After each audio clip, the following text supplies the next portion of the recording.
जो है कोई सेफगार्ड या कोई 6 शेड्यूल या उसकी डिमांड के तो कोई बात मसला है ही नहीं। मसला है सिर्फ यूटी का। और करगिल के आवाम की जहाँ तक बात है, ये एक आपको हमें फख्र है कि हमारे आवाम जो है बाशूर आवाम है, गैरतमंद आवाम है। इनको पता है कि करगिल का फ्यूचर आगे जाके क्या होगा, करगिल का फ्यूचर किस में है, हमारे बच्चों के फ्यूचर किस में है।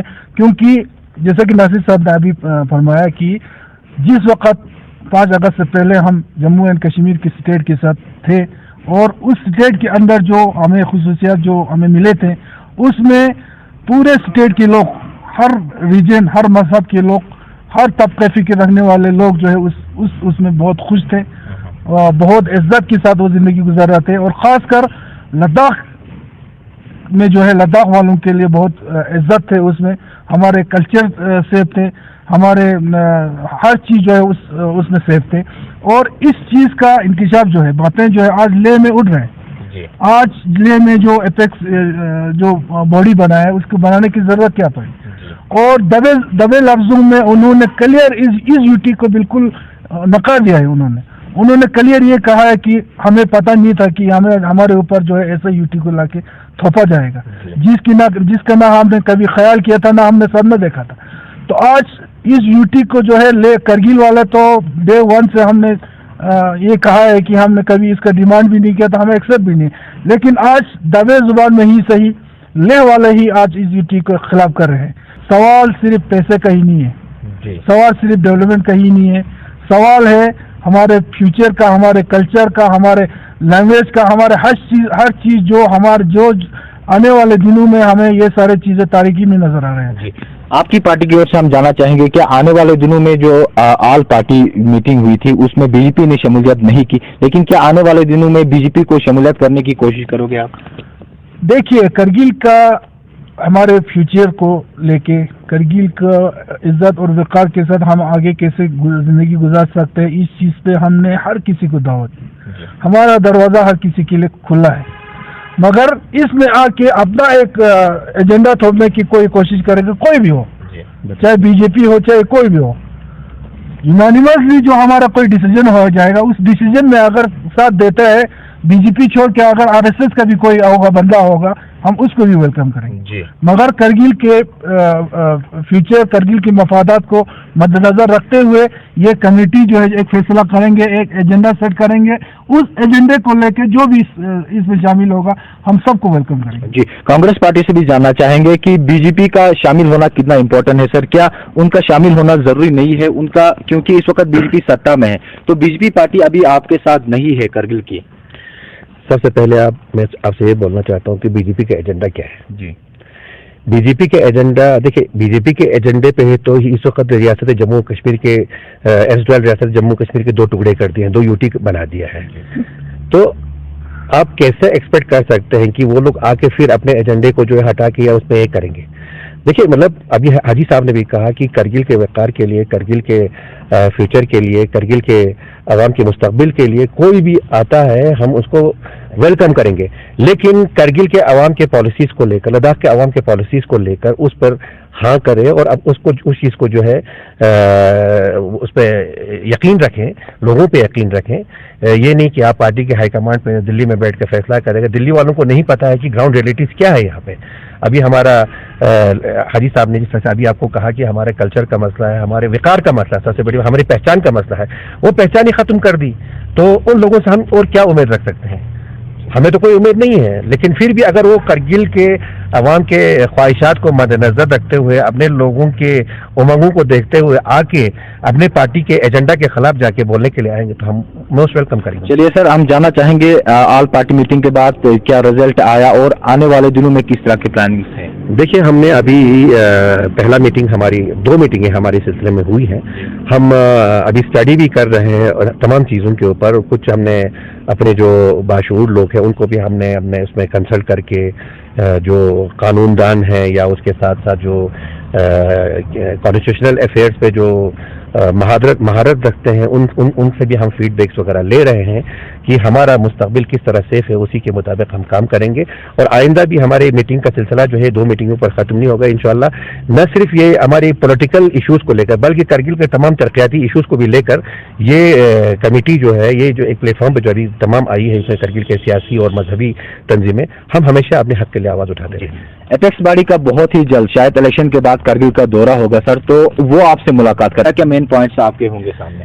देखिए, जहां तक अभी एपेक्स बॉडी की मीटिंग हुई, अलबत्ता वो दावा कर रहे हैं कि पूरे लद्दाख के लिए जी।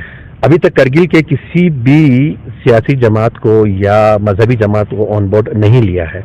जो भी अभी उन्होंने चाहे 6 शेड्यूल की बात की या बाकी कॉन्स्टिट्यूशनल सेफगार्ड की बात की, तो यूनिलेटरल ये ले डिस्ट्रिक्ट का फैसला है। हम नहीं चाहते हैं कि कोई फैसला यूनिलेटरल हो, पूरे लद्दाख के खित्ते के हित में कोई फैसला हो। तो इंशाल्लाह जब वो अगर यहाँ करगिल आते हैं तो हम यकीनन इनसे मिलेंगे और हर चीज पर बात करेंगे, लेकिन एक लॉजिक के साथ बात करेंगे। ये नहीं कि हम सिर्फ हवा में बात करेंगे, कि हम एक लॉजिक के साथ तमाम पैरामीटर्स को मद्देनजर में रखकर जो हम बात करेंगे और कोशिश करेंगे कि पूरे खित्ता लद्दाख के, न सिर्फ लेह की, मतलब ऐसा नहीं हो कि करगिल सेंट्रिक हो या लेह सेंट्रिक, ऐसा नहीं, पूरे इस वक्त आप जानते हैं कि जिस तरह से अभी हाजी हनीफा साहब ने भी कहा कि हम लोग तो मुखालिफत कर रहे हैं ड्यूटी के, लेकिन लेह में भी लोग जो है दबे लफ्जों में इसकी मुखालिफत कर रहे हैं। अब क्या है कि वो गले की हड्डी बन गई है, न उगल सकता है न निगल सकता है वाला मसला हो गया है। तो यकीनन हम बात करेंगे, हम अपनी राय और अपनी आरा भी उनके सामने पेश करेंगे। तो मुझे यकीन है इंशाअल्लाह और हम जो सोच के जो करेंगे उनको भी पसंद आएगा और हम सब मिलकर जो है इसके लिए पूरे खित्ता लद्दाख इसके लिए लड़ेंगे। जी, आपका क्या मौक़िफ़ रहेगा सर एपेक्स बॉडी के सामने? आप किस तरह की अपनी पार्टी की ओर से पहुंच रखें? देखिए, जहाँ तक एपेक्स बॉडी का सवाल है, अगर सिंसियर है वो पूरे लद्दाख को लेके, अगर वो लोग सिंसियर है, ना कि लेके पॉलिटिक्स को देके, अगर वो पता चलेगा। अगर सिंसियर है, अगर ईमानदारी के साथ अगर लद्दाख के फ्यूचर के बारे में अगर बात करना चाहते हैं तो हम वेलकम करेंगे, उनके साथ बात करेंगे। लेकिन मुझे नहीं लगता, क्योंकि जिस तरीके से एपेक्स बॉडी के प्लेटफॉर्म से करगिल के लीडरों के, करगिल के आवाम के बारे में जिस तरह की बातें वहाँ पे निकल आती हैं, टुकड़े टुकड़े गैंग वाले इंटरनेशनल, उसमें हमको करगिल को डालने की वो लोग कोशिश करते हैं।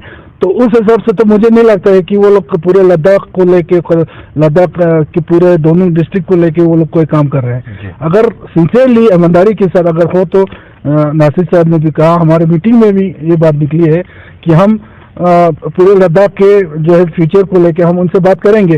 लेकिन मेरा एक सवाल एपेक्स बॉडी से भी उस वक्त भी मैं करेंगे और गवर्नमेंट से भी मैं करूँगा। आज यूटी की बात हो रहा है, लद्दाख के सिर्फ लेह वाले लेह की बात करें, करगिल वाले करगिल की बात कर रहे हैं। अगर देखा जाए तो लद्दाख जो है वो सिर्फ लेह और करगिल से ही नहीं होती। गिलगित बल्टिस्तान, हालांकि बल्टिस्तान तो पूरे लद्दाख का जो हिस्सा है, उसके बगैर तो अगर मैं गवर्नमेंट से पूछता हूँ, क्या ये जो हमारे दावे हैं कि हमारे गिलगित बल्टिस्तान जो है उस पर हिंदुस्तान का हमारा दावा रहता है, क्या उसको हमने खत्म करना है? आज अगर करगिल, सिर्फ करगिल और लेह की बात हो रही है, तो बल्टिस्तान की बात आज की बात हमने करनी है कि नहीं करनी? जी जी।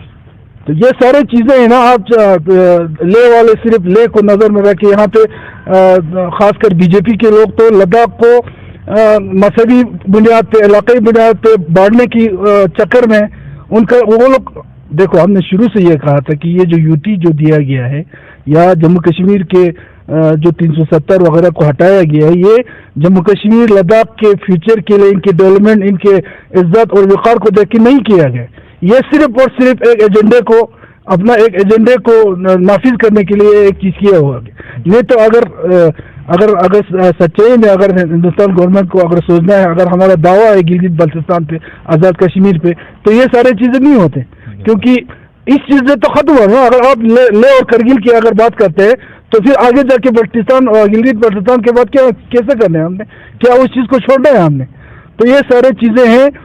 एपेक्स बॉडी आए मगर सच्चे दिल से आए, जैसे कि नासिर साहब ने कहा, अगर ये लोग वैसे भी अगर सिंसियर होते हैं तो एपेक्स बॉडी का जब उन्होंने पहला मीटिंग किया होगा, उस मीटिंग में अगर उन सिंसियर होते तो सबसे पहले वो करगिल आके अपना करगिल वालों के साथ डिस्कस करके अपना पॉइंट जो है वो हमारे सामने रखता। वो लोग एपेक्स बॉडी बनाते हैं, इलेक्शन बॉयकॉट करते हैं, उधर दिल्ली जाके उधर बातचीत करते हैं, हमें क्या पता उस बातचीत में उन्होंने क्या क्या अपने हिसाब से वो करके आया होगा। तो ये सारी चीजें हैं, मगर फिर भी अगर सच्चे दिल से अगर लद्दाख का फ्यूचर, क्योंकि आज ले वाला भी खुश नहीं है यूटी से, करगिल वाला तो है ही है, तो सच्चे दिल से अगर लद्दाख के फ्यूचर के बारे में अगर सोच के वो लोग आएंगे, हम उनके साथ बात करेंगे, अपना जो मौके है वो उनके सामने रखेंगे। इसलिए आप हम आगे बढ़ते हैं, हम बात करेंगे अब जोजिला टनल की, क्योंकि जोजिला टनल लद्दाख के लोगों की 70 साल लॉन्ग पेंडिंग डिमांड रही है। लोगों ने काफी आवाजें उठाई, उसके बाद कई बार इसका इनॉग्रेशन हुआ, लेकिन इस बार रिसेंटली फिर से एक बार नितिन गडकरी जी ने इसका ऑनलाइन इनॉग्रेशन किया गया। चलिए हम दोनों पार्टी से बात करेंगे, क्योंकि हम इंडियन नेशनल कांग्रेस की बात करें या नेशनल कॉन्फ्रेंस की बात करें, दोनों बड़ी पार्टियां रही है करगिल के अंदर, दोनों ने अपने अपने वक्त पर काफी आवाज भी उठाई है जोजिला टनल को। लेकिन इस बार जब जोजिला टनल पे इनॉग्रेशन की, उसके बाद से दोनों पार्टी की तरफ से किसी भी तरह का बयान देखने को नहीं मिला। हम दोनों से जानना चाहेंगे सर, जैसे आपकी भी पहले जब आप एक सीसी रहे थे, उस टाइम भी आपने भी अपनी तरफ से आवाज उठाई कि जोजिला टनल हमारे लिए बहुत जरूरी है, लेकिन इस बार जब फिर से इनॉग्रेशन हुआ तो उसके बाद आपकी तरफ से किसी भी तरह का बयान नहीं आया, क्या कहेंगे आप? देखिए, जहाँ तक जोजिला टनल का कल इन्होंने फाउंडेशन स्टोन रखी है, ये एक वेलकम स्टेप है। हमारा एक देरीना मांग है करगिल, खासतौर करगिल के, बिलखुसूस करगिल के, बल्कि पूरा लद्दाख रीजन के अवाम का पिछले 50-70 साल से ये हमारी डिमांड रही है। और इसमें कोई शक नहीं है कि ये जोजिला टनल बनने के बाद जो है लद्दाख का हर चीज में, चाहे वो इकोनॉमिकल इसमें हो, हर चीज में इससे बहुत फायदा होगा। लेकिन करगिल में कल जो उनका फंक्शन हुआ, इनका इनॉग्रेशन हुआ, उस पे इतना खुशी का जो है इजहार करगिल में नहीं हुआ। उसका वजूहत है, उसका वजूहत यही है कि करगिल वालों को अभी हमारे सोच में यही है कि जब तक अब ये टनल तैयार होकर हमारे सामने नहीं आते, तब तक हमें कोई भरोसा अभी नहीं होती है। क्योंकि कई बार इस टनल पे टेंडरिंग हुए, कई बार कंपनीज को अलॉट हुए, कई बार कैंसिल हुए, यहाँ तक कि इस देश के का प्राइम मिनिस्टर करगिल आके ले आके इसका फाउंडेशन रखता है और उस पर काम शुरू होता है, उसके बाद ये काम फिर रुक जाती है। तो बहुत सारे सवालात, बहुत सारे चीजें जो है करगिल वालों के दिमाग में है, मगर हम वेलकम करते हैं इस जो आज गवर्नमेंट ने इनॉग्रेशन किया है। लेकिन हमें यकीन तब तक नहीं होगा जब तक ये जोजिला टनल जो है तैयार होकर हमारे सामने नहीं होगा। जी, तो हाजी हनीफा जान साहब का मानना है कि अभी भी फिलहाल इस पर भरोसा नहीं किया जा सकता है, क्योंकि इससे पहले भी कई बार इसके इनॉग्रेशन हुए हैं। चलिए कांग्रेस पार्टी का से भी हम जानना चाहेंगे, क्योंकि उनकी तरफ से भी पहले कई बार आवाजें उठी हैं, लेकिन कल के इनॉग्रेशन में किसी भी तरह का बयान नहीं आया। सर नसर साहब, हम आपसे भी जानना चाहेंगे, ये तो काफी खुशी का मुकाम था, आप सब ने मिलकर पूरे लद्दाख के लोगों के लिए ये खुशी की बात है कि टनल का फिर से इनॉग्रेशन हुआ है, आपकी पार्टी की तरफ से किसी भी तरह का बयान नहीं मिला। देखिए, 1948 के बाद जब से मुल्क आज़ाद हो गया, तब से लेकर लद्दाख के अवाम की यही डिमांड रही है कि जोजिला में जो है सुरंग तामीर किया जाए, ताकि राउंड द ईयर कनेक्टिविटी रहे। ठीक है, अगर आप कनेक्टिविटी के हवाले से देखेंगे, करगिल जो है, जब हमारा शहरा रेशम था, सिल्क रूट जिसको है, उस वक्त करगिल की एक बहुत बड़ी अहमियत थी। लेकिन बाद में ये अहमियत जो है आहिस्ता आहिस्ता खत्म हो गया और करगिल तकरीबन नक्शे से हमेशा मिटता गया, डेवलपमेंट के नक्शे से। बॉर्डर रोड्स ऑर्गेनाइजेशन का है, अभी ये दावा करते हैं कि भाई इस तरह से 2 फुट बर्फ पड़ा तो दिखाते हैं कि 20 फुट बर्फ पड़ गया है, तो बोल के उसके उनके एक्सपर्ट ओपिनियन को मान के रास्ते को बंद कर देते हैं। तो AF नाइट ने उस वक्त जो किताब लिखी है, उसने 28 जनवरी को जो अपने काफिले को लेकर जोजिला दर्रे से जो है वो बालतल की तरफ उतरा है, तो उस जमाने में आपको पता है कि क्या टेक्नोलॉजी होगी, लोगों के पास कपड़े क्या होंगे, वसाइल क्या होंगे। आज तो इतना टेक्नोलॉजी है, उसके बावजूद भी 20-25 किलोमीटर के जो स्ट्रेच को मेंटेन नहीं कर पाए, यकीनन अफसोस की बात है। जबकि आज आपके पास इतने सारे स्नो कटर मशीन्स आए हुए हैं, अच्छे बुलडोजर्स आए हुए हैं, तो रख सकता है, एक विल की बात है। अगर सही मानूं में एक जोश के साथ काम लगा के, इसमें दिल लगा के काम करें, तो मैं कहता हूं, यकीन के साथ कहता हूं कि पूरे विंटर में आप जोजिला को खुला रख सकते हैं।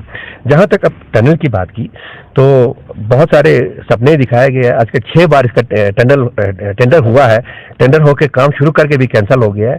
अभी कल फिर इन्होंने सेरेमोनियल जो ब्लास्ट किया, और जब तक सेरेमोनियल इनॉग्रेशन नहीं होगा तब तक हमें यकीन नहीं है कि क्या पता 2 साल के बाद फिर क्या हो जाएगा। फिर जिस तरह से नीरव मोदी भाग गया या आपका दूसरा कोई भाग गया, 200-250 करोड़ रुपए लेके फिर निकल जाएगा।